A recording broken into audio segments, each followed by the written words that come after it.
Terima kasih. Assalamualaikum warahmatullahi wabarakatuh. Alhamdulillah wassalatu wassalamu ala rasulillah wala hawla wala quwata illa billah. Ma ba'd. Kepada para jamaah salat pagi berjamaah Masjid Jami Harapan Jaya, mudah-mudahan senantiasa dimuliakan oleh Allah Subhanahu wa taala. Ada pertanyaan tentang mengqadha ibadah orang lain. Ini sebenarnya boleh atau tidak atau bagaimana? Qadha dalam artian membayar utang. Ya, qadha itu artinya bayar utang. Ya. Tapi di sini utangnya utang ibadah. Ya, boleh apa enggak? Pertama dikatakan la khilaf. Ini ulama sepakat bahwa orang yang telah meninggal tidak lagi dibebankan atasnya beban-beban syariat. Ya kan? Orang meninggal nggak mungkin dia sholat, zakat, puasa jadi meninggal. Sebab orang yang meninggal sudah tidak mampu lagi, sudah tidak istitoah lagi melakukan ibadah apapun, baik ibadahnya adaan pada waktunya maupun ibadahnya qadhaan tadi dikerjakan di luar waktunya. Ini semua nggak mungkin dilakukan oleh orang yang sudah jelas-jelas meninggal. Ya, karena yang meninggal pada dasarnya telah pindah alam. Ya, kemudian dia tinggal diproses saja di sana, ya, karena di sini sudah selesai masalahnya. Oke, kemudian sehingga Imam Ibnu Nujai mengatakan innal maut yunafi ahkamad dunya. Kematian itu menghapuskan beban-beban syariat di dunia. Ya. Lalu ditegaskan lagi nanti poin berikutnya, tapi ada juga orang yang meninggal tapi amalnya juga masih dapat. Ya. Walaupun yang meninggal sudah tidak bisa beramal lagi, tapi ada pahala-pahala yang tetap ya dia dapatkan walaupun dia sudah meninggal. Amalnya nggak bisa tapi pahalanya tetap dapat, kita sebut sebagai sedekah jariyah atau amal jariyah itu ya. Nah, dari mana sumbernya? Jelas hadis yang kita kenal, kalau ada yang meninggal maka terputuslah semua amalnya kecuali 3 hal, yaitu sedekah yang terus menerus mengalir pahalanya, atau ilmu yang ketika dia masih hidup dia ajarkan kepada orang lain dan tetap diamalkan sama orang lain. Ya, misalnya ada yang ngajarin cucunya, ngajarin bismillahirrahmanirrahim, itu aja. Lalu cucunya tiap baca bismillah, kakeknya tetap dapat pahala walaupun udah meninggal. Kenapa? Karena yang ngajarin cucunya adalah kakeknya. Ya, jadi jangan semua amal soleh diserahkan sama guru, nanti rugi kakeknya. Ajarin sama cucunya. Mungkin sama anak kita nggak sempat ngajarin, sibuk dulu. Sekarang ajarin Fatihah, ajarin wudu, yang sederhana aja keseharian. Jadi kalau nanti ya kita meninggal tetap dapat pahala dari cucu kita, gitu ya. Termasuk doa anak yang soleh. Tapi ada juga hadis penguatnya, tidak hanya itu. Ya, amalnya bisa nih ilmu yang ia ajarkan, anak soleh yang ia tinggalkan, Quran yang dia taruh di masjid atau di rumah lalu dibaca oleh siapapun, itu juga jadi sedekah jariyah. Nggak apa-apa, ntar beli Quran taruh aja di sini, siapa yang baca dapat kita pahalanya. Ya, au masjidan bana, yang buat masjidnya masih dipakai tetap dapat pahalanya. Rumah ya begitu dipakai buat orang lain, Ibnu Sabil misalnya, orang-orang yang di perjalanan dan seterusnya, bisa jadi sedekah jariyah. Termasuk sungai. Kok sungai sih? Kan kita bicaranya Arab. Di Arab itu kan sungai susah, air nggak ada. Jadi kalau udah bicara sungai luar biasa senangnya. Ya, termasuk sedekah-sedekah yang lainnya. Oke, kemudian amman tifa'uhu bi ghairi ma tasabbaba ilaihi fi hayatihi min amalin shalih faqad farraqal fuqaha fi dzalika baina amrayn. Adapun pahala yang dapat ia terima dari amalan yang bukan berasal dari perbuatannya. Kalau tadi kan dari perbuatannya kan, meninggal tetap. Tapi ada juga bukan perbuatan si mayit atau almarhum, tapi dia tetap dapat pahalanya. Ya, ini dibagi dua. Pertama, doaul muslimina lahu wastighfaruhum, doa dan istighfar orang-orang Islam buat almarhum, dapat, nyampe.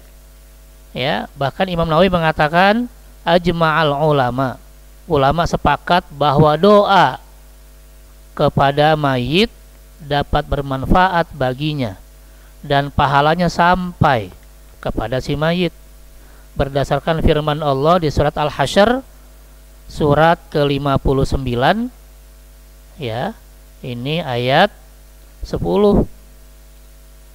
Bismillahirrahmanirrahim. Walladzina ja'u min ba'dihim yaquluna rabbana ighfir lana wa li ikhwanina alladzina sabaquna bil iman. Mereka berdoa, ya Allah, beri ampunlah kami dan saudara-saudara kami yang beriman lebih dulu dari kami. Kan yang beriman lebih dulu ada yang masih hidup, ada yang udah meninggal. Kita doain nyampe. Ini Quran, Allah yang ngajarin doanya malah. Ya. Kemudian juga Rasul pernah mengajarkan doa Allahumma ighfir li hayyina wa mayyitina. Ya Allah, ampuni orang-orang yang hidup di antara kami dan orang-orang yang telah meninggal. Ini bukti bahwa ya kita mohonkan ampun, istighfar dan berdoa kepada almarhum nyampe. Ya.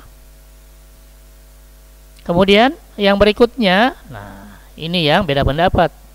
Ya, amal ibadah yang dilakukan oleh orang-orang yang masih hidup, yang diniatkan pahalanya dikirimkan kepada si mayit almarhum, seperti haji, sedekah, puasa, sholat, bacaan Al-Quran, nyampe enggak? Nah, di sini ulama beda pendapat, apakah nyampe atau tidak. Itu ya. Lalu dipecah dua di sini. Kalau ibadahnya berkaitan dengan masalah harta, zakat, sedekah, kafarat dan seterusnya, maka masih hidup pun bisa diwakilkan, apalagi sudah meninggal. Ya, berarti juga bisa nyampe. Kan kita juga kalau bayar zakat kan nggak langsung ke mustahik, kita lewat amil, kan amil jadi wakil kita. Ya. Kadang misalnya kita mau bisnis apa, kadang udahlah biar wakil kita yang jalan, kita terima bersih aja, nggak ada masalah, padahal kita mampu. Ya, jadi ketika bicara masalah materi, masalah keuangan, kita masih hidup saja bisa diwakilkan. Berarti juga kalau meninggal pun masih bisa. Ya, contohnya kewajiban mengeluarkan zakat mal, baik zakat ternak, kebun, emas dan lain-lain, sebelum dia ya yang punya harta ini ngeluarin zakatnya keburu meninggal, maka nanti ahli warisnya yang mengeluarkan zakat itu. Oke ya. Nah, kemudian kalau ibadahnya tidak terkait dengan masalah keuangan, nah inilah baru yang beda pendapat. Ya, pertama karena ada dalil ayat yang mengatakan wa alaisa lil insani illa ma sa'a di An-Najm surat ke-53 ayat 39, bahwa seorang manusia tidak memperoleh selain dari apa yang diusahakannya, dan juga sabda Rasul, ya, tidak boleh seorang berpuasa untuk orang lain dan juga orang yang sholat untuk orang lain. Namun para ulama menyimpulkan bahwa ayat dan hadis ini bukan masalah ngirim pahala, tapi larangannya terkait pembebasan dari beban syariat. Misalnya saya bilang, Pak Haji, tolong ya saya nggak bisa sholat isya, tolong gantiin saya sholat isya, ya nggak bisa, karena sholat bicara fardhu ain, kewajiban setiap pribadi, nggak bisa diwakilkan. Tolong bayarin puasa Ramadan saya ya nggak bisa. Ya, tapi kalau terkait dengan harta masih bisa.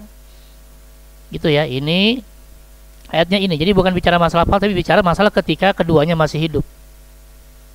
Adapun jika yang bersangkutan meninggal, maka di sini 4 mazhab juga beda, walaupun mayoritas sepakat bahwa hukumnya diantaranya sholat tidak bisa diwakilkan atau diqodho oleh orang lain. Ya, pendapat mayoritas ulama dari 4 mazhab mengatakan kalau ada yang meninggal, kita tidak bisa mengqadha, kita tidak bisa bayar utang sholatnya almarhum. Mayoritas ulama, ya, walaupun nanti ada juga yang membolehkan, tapi minoritas. Mayoritas mengatakan nggak bisa. Sholat itu bicaranya private, pribadi, jadi nggak bisa tergantikan. Udah meninggal ya sudah, selesai. Gitu ya, urusannya nanti almarhum dengan Allah Subhanahu wa Ta'ala. Tapi ada yang membolehkan beberapa ulama, diantaranya dari mazhab Maliki Ibnu Abdul Hakam, ya, kemudian juga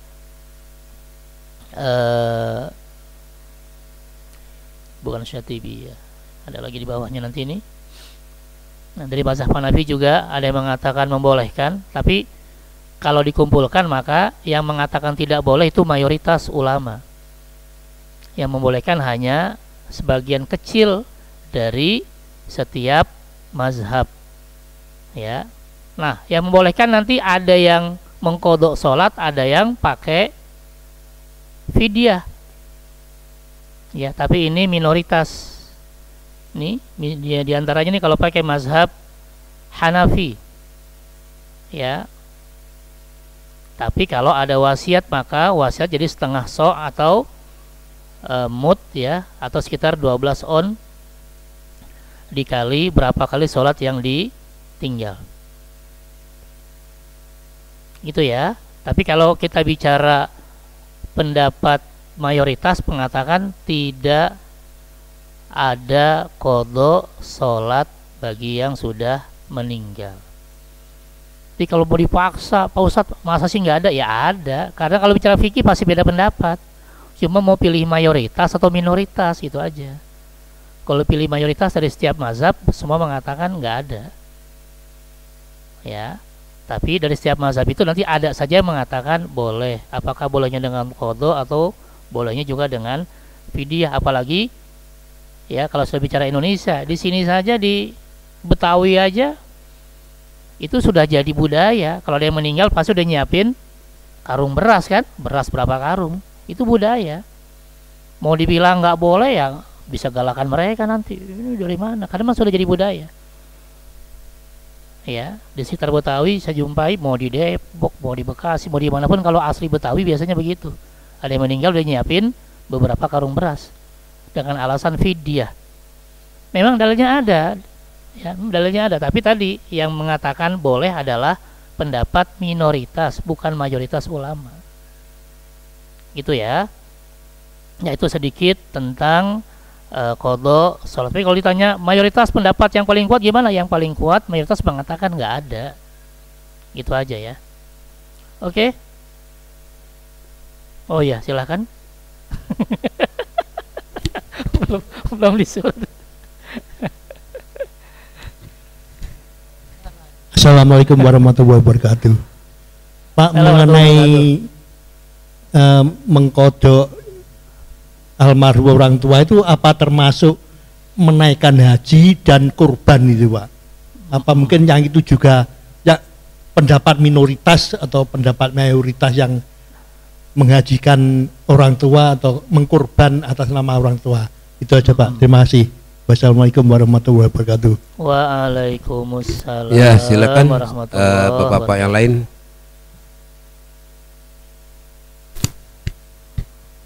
Assalamualaikum warahmatullahi wabarakatuh. Waalaikumsalam. Pak Ustadz, kalau ada amal jariah, kalau dosa apa jariah juga, Pak? Enggak, kira-kira. Kalau orang berdosa. Kenapa tuh? Kan memberi amalan yang nggak baik gitu kan, mengajarkan nggak baik gitu loh. Apa tetap ke bawah itu setelah meninggal itu? Oh, selain ada pahala jariah, ada nggak dosa jariah Ya, gitu? ada. Oh, oke. Ya, silakan Bapak, Ibu, itu ada Ibu tuh. Susuran belakang Ibu.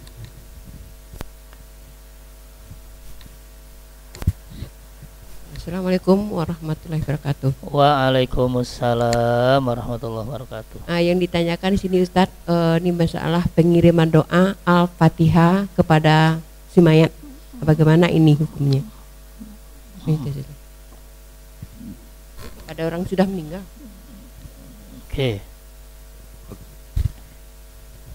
Waktu cukup mungkin masih ada, masih Isa kayaknya jam 7 lewatan. Bisa satu atau dua penanya lagi? Enggak ada? Ya silakan dijawab dulu Pak Ustaz.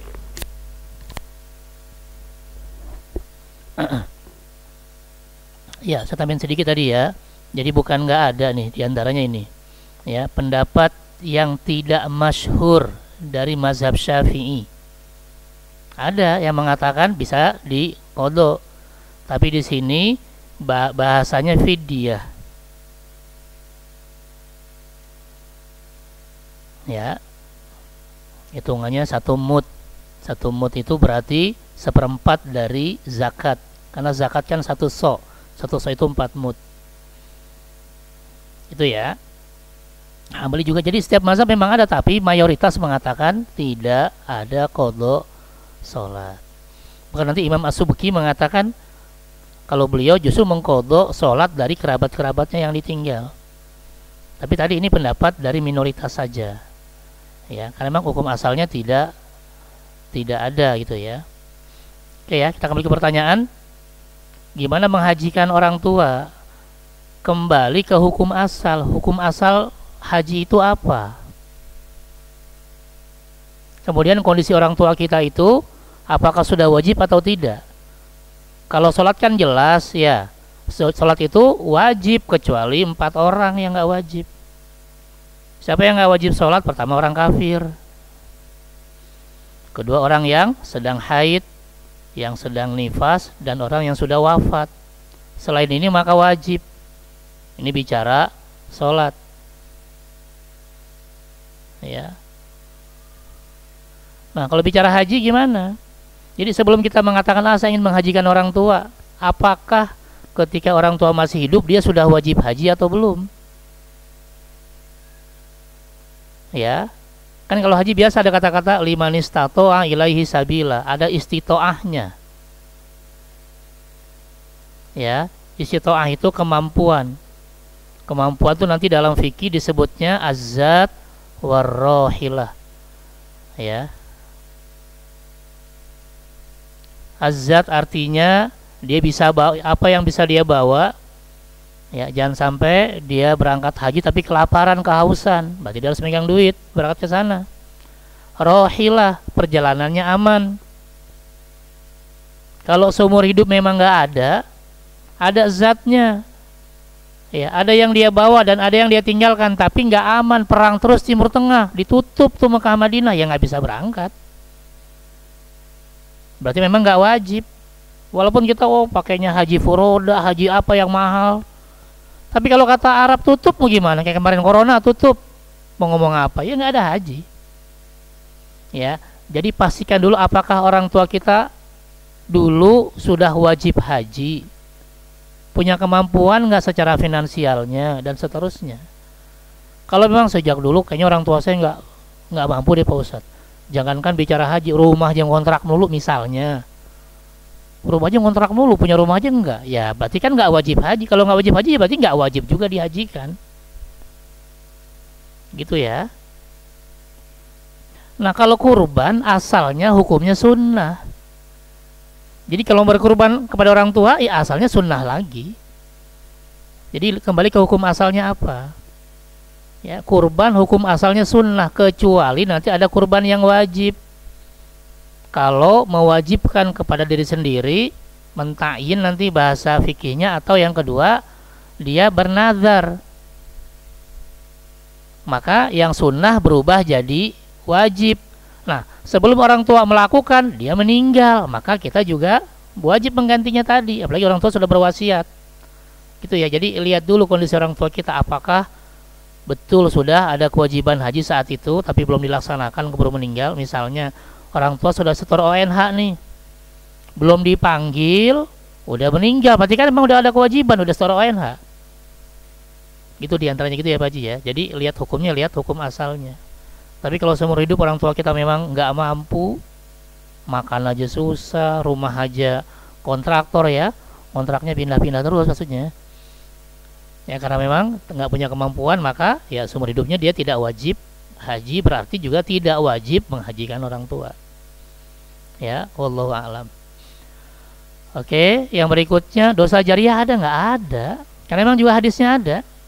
Hadisnya tegas nanti dari Jabir bin Abdullah, ya, kata Nabi, man sanna sunnatan hasanatan, siapapun yang membuat sunnatan hasanatan, ya, sesuatu yang baru dan baik, falahu ajruha, maka dia mendapatkan pahala, wa ajru man amila biha, dan pahala dari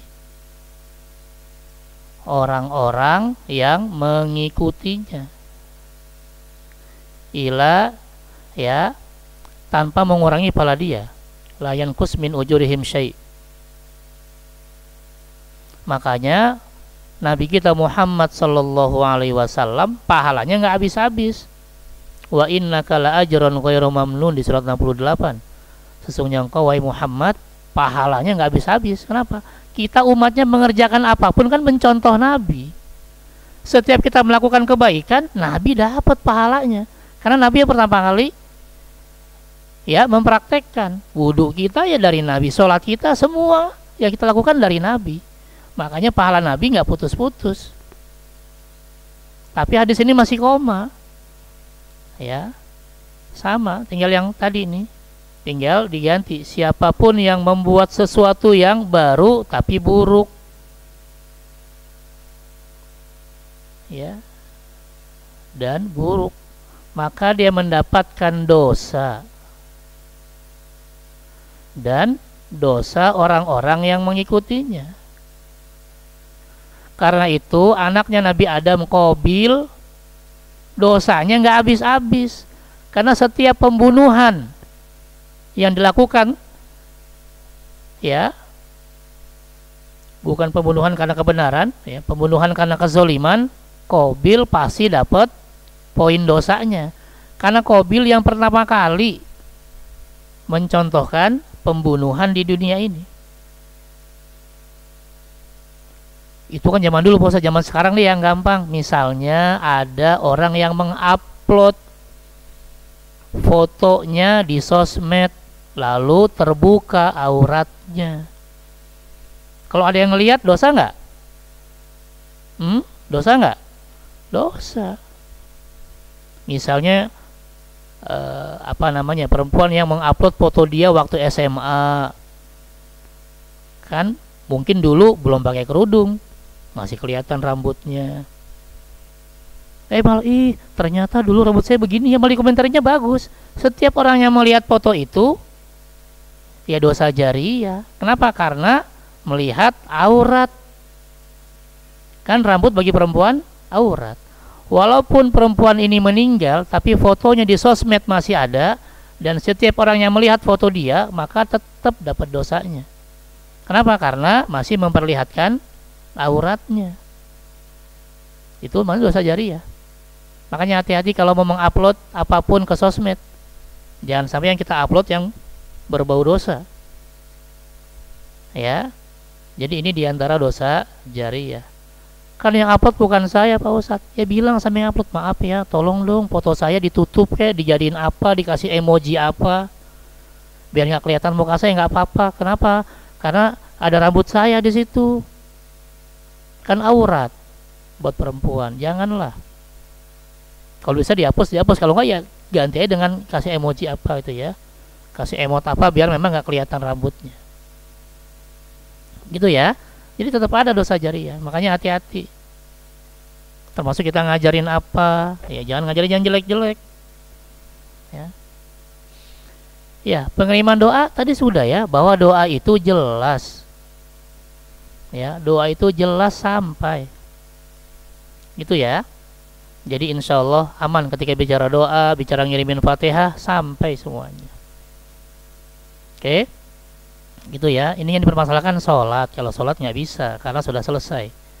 Ya bisa pun hanya beberapa ulama minoritas yang mengatakan boleh dan bisa. Itu pun masih beda pendapat apakah diganti dengan qadha salat atau diganti dengan fidyah. Itu ya, wallahu a'lam. Monggo. Ada lagi? Mungkin satu Pak Ustadz. Iya. Tadi kan kalau mengqadhakan haji tergantung dari kondisi orang tua kita gitu kan. Nah, kan ada orang sekarang mungkin orang tuanya dulu mungkin susah gitu ya, tapi pas anaknya udah bahagia begitu. Nah, apa yang lebih baik dilakukan? Kalau tadi haji, kan ada juga orang menganggap, oh saya hajikan orang tua saya karena sudah mampu gitu. Tapi dengan keterangan Ustaz tadi, apakah lebih baik mungkin sedekahnya dibanyakin untuk diniatkan untuk orang tuanya gitu? Apa itu lebih baik daripada yang mungkin dihajikan begitu? Iya, kalau memang kita ingin berbakti pada orang tua, ya cara Rasul kan banyak ya. Di antaranya cari temannya orang tua atau saudaranya orang tua kita bantu mereka. Nah, itu bagian dari cara kita mengirimkan pada orang tua. Apalagi kita cari cara untuk mencari pahalanya yang sifatnya jariyah. Misalnya kita nyumbang masjid yang sedang dibangun, kita niatkan untuk almarhum orang tua kita. Selama masjid itu masih dipakai, masih tetap pahalanya ngalir. Jadi jangan cari pahala yang cuma sekali, cari pahalanya yang mengalir. Ya, tadi saya bilang contohnya ngirimin mushaf misalnya, atau kita hadiahkan mushaf kepada para penghafal Quran atau orang-orang yang mau ngapalin Quran, atau beliin Iqra buat anak-anak TPA, kan pasti dipakai tuh. Itu kan hal sederhana. Ya, atau belikan pakaian atau kopiah atau ya pakaian muslimah buat anak-anak biar mereka jadi semangat ngajinya. Kita niatkan buat almarhum. Kadang kan anak-anak tuh walaupun cuma sekedar pakaian baru padahal biasa aja, mereka udah seneng. Jadi semangat ngajinya gara-gara kita kasih pakaian. Padahal juga mungkin di rumah itu pakaian yang sudah nggak dipakai lagi. Nah, kita niatkan buat almarhum almarhumah, silahkan. Selama masih dipakai tuh pakaian, dapat pahalanya. Ya, cari saja terus. Kalau tadi ya, kalau kita mau cari yang banyak ya cari yang sudah jelas-jelas yang nilainya jariyah yang terus mengalir. Apapun tadi. Ya. Tapi kalau sekedar sedekah saja yang enggak ada jariyahnya bisa jadi. Tapi kita cari tadi kalau misalnya buat orang-orang yang mau ngafalin Quran, orang-orang yang mau jadi semangat ngaji dan seterusnya. Termasuk buat yang umum misalnya, oh lagi bikin apa nih? Bikin gedung sekolah, nggak apa-apa silahkan. Itu kan juga orang jadi semangat buat sekolah. Ya, apapun yang sifatnya dipakai terus, atau misalnya ada tanah orang tua, memang jatah kita wakafkan. Jelas kalau wakaf itu terus dipakai, terus dapat pahalanya. Apakah nanti wakafnya buat masjid, apakah tadi buat hal-hal yang lain, monggo. Selama itu kebaikan dan masih dipakai, maka tetap mengalir pahalanya. Gitu ya. Jadi lebih baik kita cari yang jelas-jelas daripada yang masih beda pendapat. Apalagi tadi ulama sudah mayoritas mengatakan tidak ada ketika bicara sholat. Ya, kita cari dari jalur-jalur yang lain gitu ya. Wallahu a'lam. Masih ada waktu? Ya silakan. Ya. Assalamualaikum warahmatullahi wabarakatuh. Waalaikumsalam warahmatullahi wabarakatuh. Ustaz, saya tanyakan mengenai sholat jenazah. Waktu kita masih kecil, orang tua meninggal, kita belum sempat untuk menyolatin jenazah. Kemudian setelah mereka dewasa, misalnya menyolatin sholat gaib atau apa gitu. Sholat gaib ya. Ya, membolehkan ya itu. Karena waktu kecil kita belum sempat untuk menyolatin orang tua waktu meninggal gitu, karena masih balita atau apa gitu misalnya. Iya. Setelah dewasa kita sholat jenazah atau sholat gaib ya, kalau sudah lama meninggal ya. Itu diperbolehkan tidak? Terima kasih. Wassalamualaikum warahmatullahi wabarakatuh. Sholat jenazah kan hukumnya apa? Fardu kifayah. Ya, artinya kewajiban yang bisa diwakilkan. Ya, kalau fardu ain kan memang nggak bisa diwakilkan, harus pribadi yang mengerjakan. Nah, ketika memang waktu kecil dulu sudah disolatkan oleh orang lain, maka kewajibannya sudah gugur, ya kan? Tapi saya mau nyolatin boleh nggak? Boleh, nggak masalah, nggak masalah.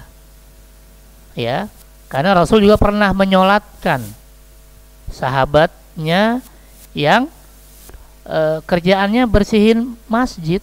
Siapa sih lupa namanya ya? Sahabat itu terkenal sahabat perempuan. Ya, saking senangnya sama Rasul, asal dia kangen datang ke Masjid Nabawi. Rumahnya jauh. Ya, datang lama-lama dia liatin dari jauh nungguin Rasul, udah ngeliat, udah seneng bahagia pulang. Lama-lama kalau saya cuma ke masjid ngeliat Rasul doang rugi saya. Alasannya apa lagi ya? Akhirnya begitu kangen dia bawa sapu. Dia bawa sapu sambil nungguin Rasul, nyapu tuh di masjid, di pelataran, di mana udah bersih. Tak ketemu Rasul ngelihat dari jauh. Seneng lagi pulang. Ya, lama-lama jadi kebiasaan dia udah. Kalau lagi kangen, padahal kampungnya jauh jalan kaki, lewatin padang pasir, dia terus ke masjid bersihin, ke masjid bersihin. Ya, lupa saya siapa namanya ya. Zarqo ya, nama sahabat tadi namanya Zarqo. Ya, sahabat wanita yang biasa-biasa saja, bahkan juga sudah senior usianya, tapi gitu ya, asal kangen sama Rasul, jalan berjam-jam ke Madinah cuma pengen ngelihat Rasul. Akhirnya jadi kebiasaan tuh dilihat sama Rasul, oh kok ada perempuan yang suka bersihin masjid. Tapi berapa lama Rasul nggak lihat? Tadi ditanya dalam satu pengajian, nanya, ada yang tahu nggak perempuan yang biasa nyapu di masjid itu di mana?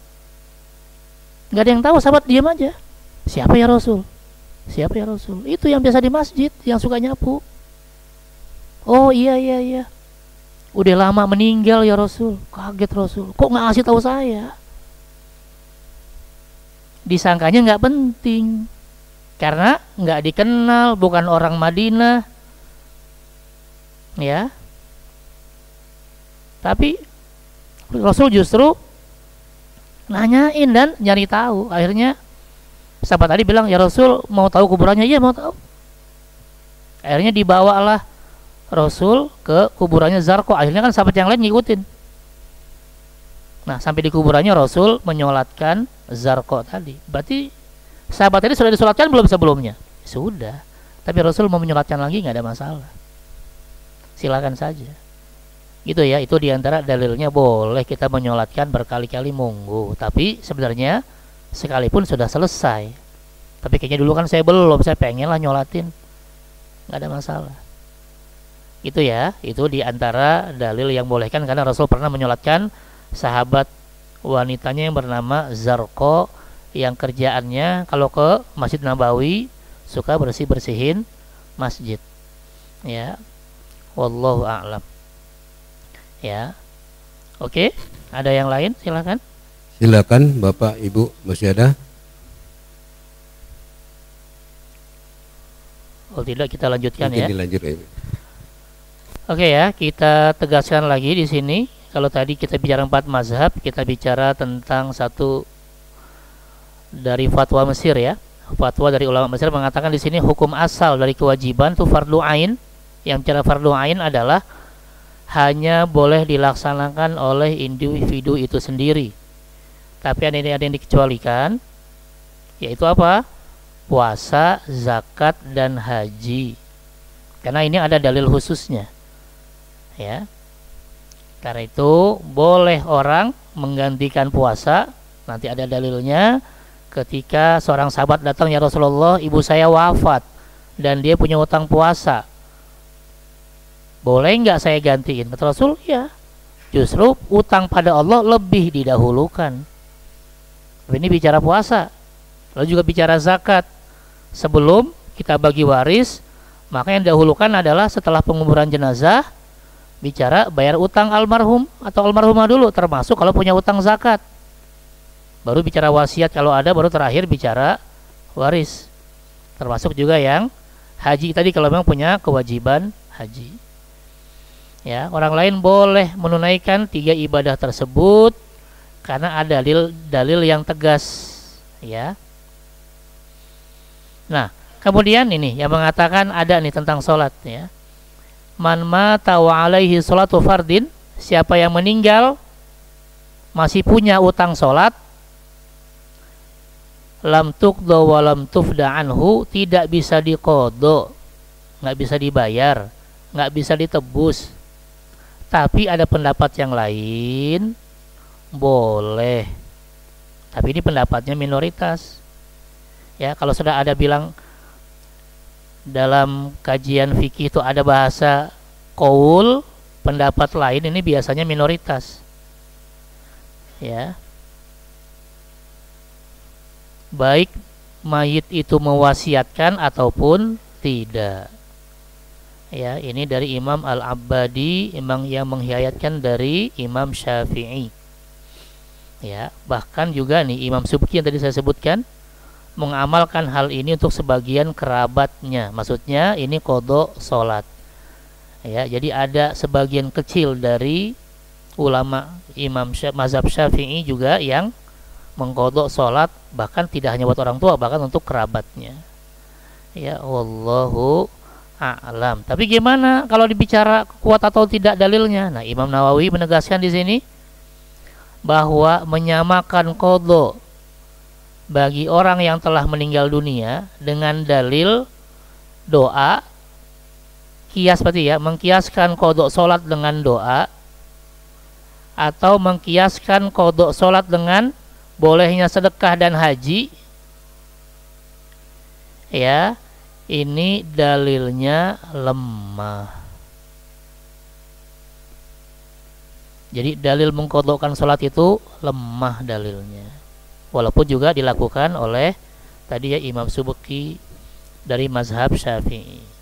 Jadi gimana ya kalau kita mau tetap cari aman, lebih baik cari amal-amal yang lain yang sudah jelas disepakati, mendoakan, istighfar, kita sedekah atas nama almarhum almarhumah, atau kita wakaf, atau kita cari semua amalan-amalan soleh yang syukur-syukur bernilainya juga jariyah yang terus-menerus, itu jauh lebih baik daripada kita memaksakan untuk mengganti sholatnya karena dalilnya ternyata lemah. Itu ya, wallahu a'lam. Kalau dipakai dalil ini misalnya Ustaz, sholat itu sendiri kan doa apa ya? Nah, artinya di situ kena juga sebetulnya, doa kita boleh kirimkan, sementara sholat itu intinya kan doa juga, itu nggak bisa dipaksakan begitu ya. Iya, ini kan ada yang memaksakan, iya, mengkiaskan. Kan ada amalan yang lain kan, doa juga ibadah, sedekah itu ibadah, zakat, puasa juga ibadah, sholat kan juga ibadah. Karena sama-sama ibadah berarti boleh dong dikiaskan, monggo. Tapi Imam Nawawi mengatakan kiasnya lemah. Bukan salah, menurut Imam Nawawi lemah, tapi yang mengatakan enggak, kata saya kuat, ya silahkan, enggak ada masalah. Ya, tapi tadi ketika dikatakan mana yang paling kuat justru yang mengatakan tidak ada qadha salat. Jadi kalau nanti misalnya kita punya teman, punya tetangga gitu ya, yang memang masih pakai fidyah, nggak ada masalah, memang dalilnya ada. Karena Imam Subki itu juga ya seorang imam dalam mazhab Syafi'i, ada. Berarti ulama-ulama di Betawi, terutama di Bekasi, mereka mengikuti Imam Subki Asy-Syafi'i. Jangan menyalahkan, dalilnya ada. Cuma kata Imam Nawawi ini lemah. Bisa jadi kata Imam Subki enggak, ini kuat, nggak ada masalah. Itu ya. Jadi jangan nanti sampai keluar, wow nggak boleh tuh sama yang dijami, oh saya yang dicari-cari nanti. Itu sudah budaya di Betawi ya, nggak kaget saya. Ya, di Kaliabang, yang masih asli Betawi itu biasa. Kalau dia meninggal pasti mereka sudah nyiapin minimal sekarung beras buat fidyah bagi almarhum, dengan alasan ini bayar utang sholat qadha-nya. Itu ya. Jadi memang ada prakteknya, karena memang juga ada penjelasan dari kajian fikih Syafi'inya, walaupun ini pendapat minoritas. Ya. Cuma yang apa namanya, yang tren biasanya yang pakai fidyah ini. Kalau yang qadanya dengan ganti sholat itu jarang. Karena ini lebih simple. Ya. Nanti lihatlah kalau ada orang Betawi asli meninggal, itu biasanya kalau nggak tahu sudah disiapin kan berapa karung nih. Nanti kadang sudah ke sini gitu ya, ke berapa rumah, udah. Karena memang ada dalilnya, walaupun menurut pendapat mayoritas itu dalilnya tidak kuat. Kalau bicara ini lemah ini kuat, berarti dalilnya ada gitu loh. Tinggal mau pilih yang mana. Sama kayak kita bicara kunut subuh. Kata yang kunut, ya nggak kunut lemah. Kata yang nggak kunut, yang kunut yang lemah. Yang penting masih sholat subuh gitu. Ya kan? Iya. Karena bicaranya ulamanya nggak sepakat. Lain kalau ulamanya sepakat. Subuh sepakat 2 rakaat, yang sholat subuhnya 3 rakaat ya salah. Yang sholat subuhnya 1 rakaat ya salah. Karena ulama sepakat subuh 2 rakaat. Nah kayak gini tadi ini ulama nggak sepakat. Ada yang boleh diqadha dengan fidyah gantinya, ada yang diqadha dengan pengganti sholat. Tapi mayoritas mengatakan nggak bisa diqadha, baik diqadha dengan ganti sholat maupun diqadha dengan fidyah.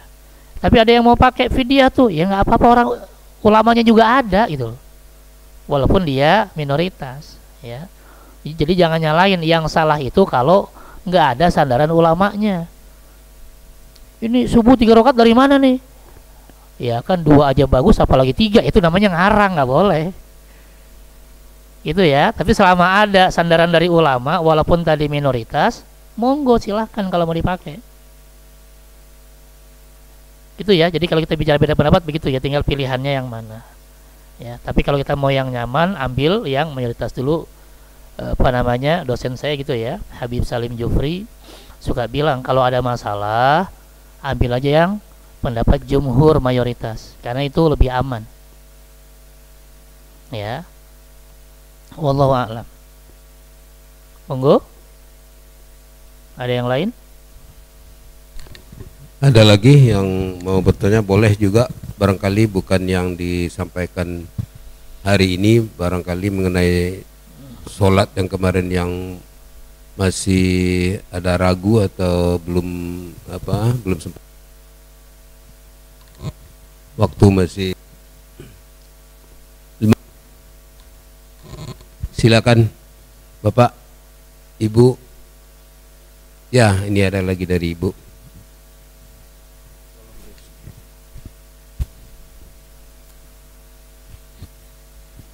Yang ditanyakan lagi ini Ustadz, sehubungan dengan sholat.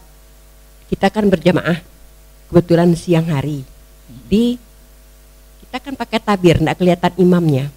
Ternyata di rakaat yang ketiga kita masih duduk, rupanya imam sudah naik. Pas dia mau assalamualaikum, kita terkejut. Oh, assalamualaikum, tidak kedengaran suara anak-anak ribut, sudah lagi tertutup. Bagaimana langkah kita ini? Apa yang harus kita lakukan karena rakaat kita itu kurang? Sebentar Bu, saya kurang nyimak nih Bu.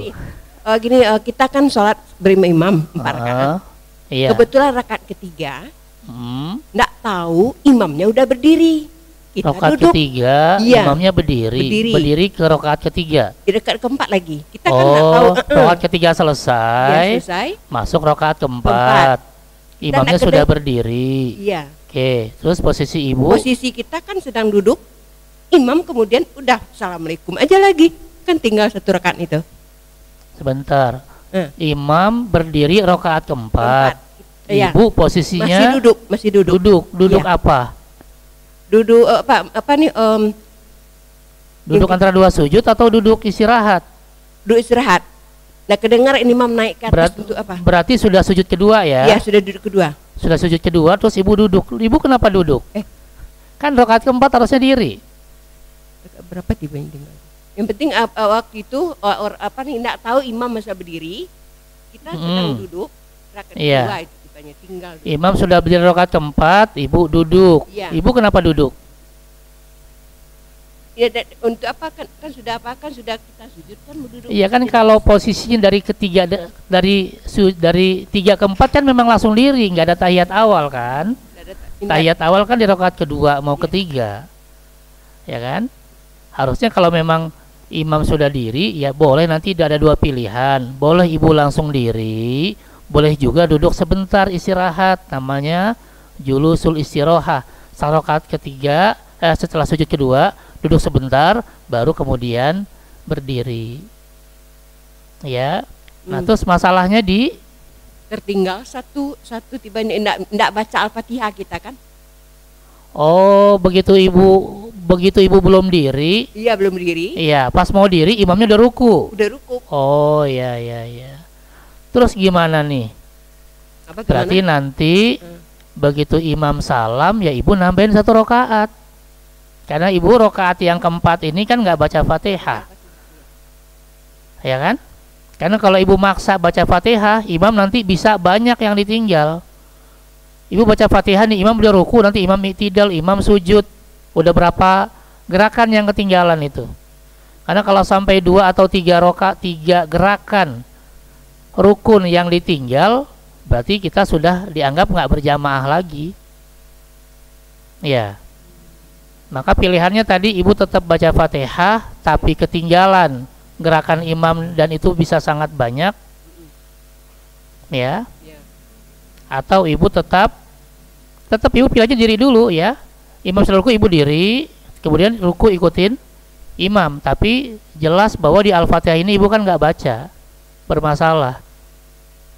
Ya, ketika bermasalah di rukun berarti rukun itu dianggap tidak sah. Kalau ibu masih sempat baca tapi juga baca Fatihah dengan rukunya imam kan pasti lebih lama Fatihah kan? Ya, kira-kira kalau ibu tadi baca Fatihah, imam dalam kondisi ruku, ibu selesai Fatihah, imam kondisinya sudah bagaimana?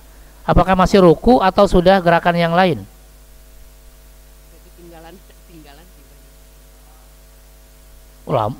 Lama amat Fatihahnya.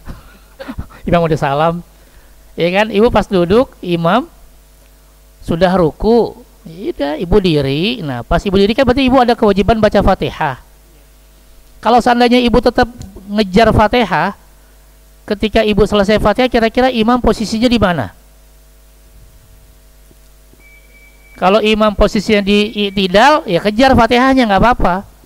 Misalnya ibu sudah terbiasa dengan imam ini. Oh, imam ini terkenal kalau ruku lama misalnya. Kadang-kadang kita baca Fatihah kelar aja dia belum selesai rukunya. Kejar Fatihahnya.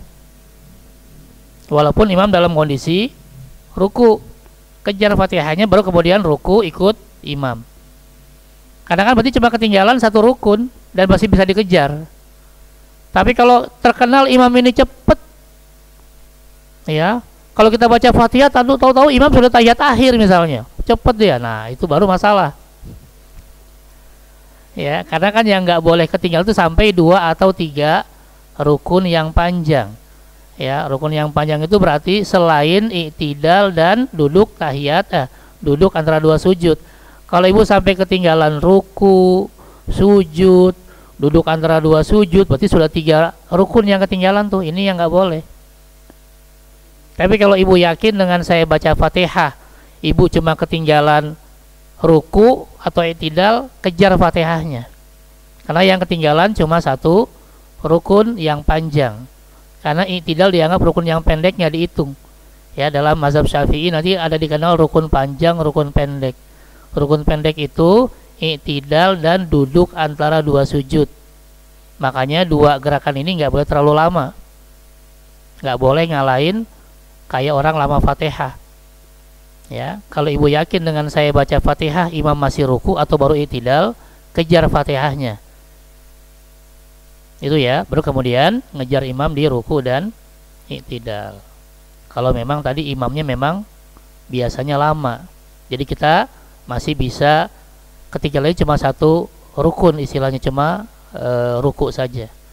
Itu ya, dan kita tidak usah nanti nambahin sholat lagi karena kita tetap ngikutin imam, cuma ketinggalan 1 rukun panjang yaitu ruku. Ya, wallahu a'lam. Oke.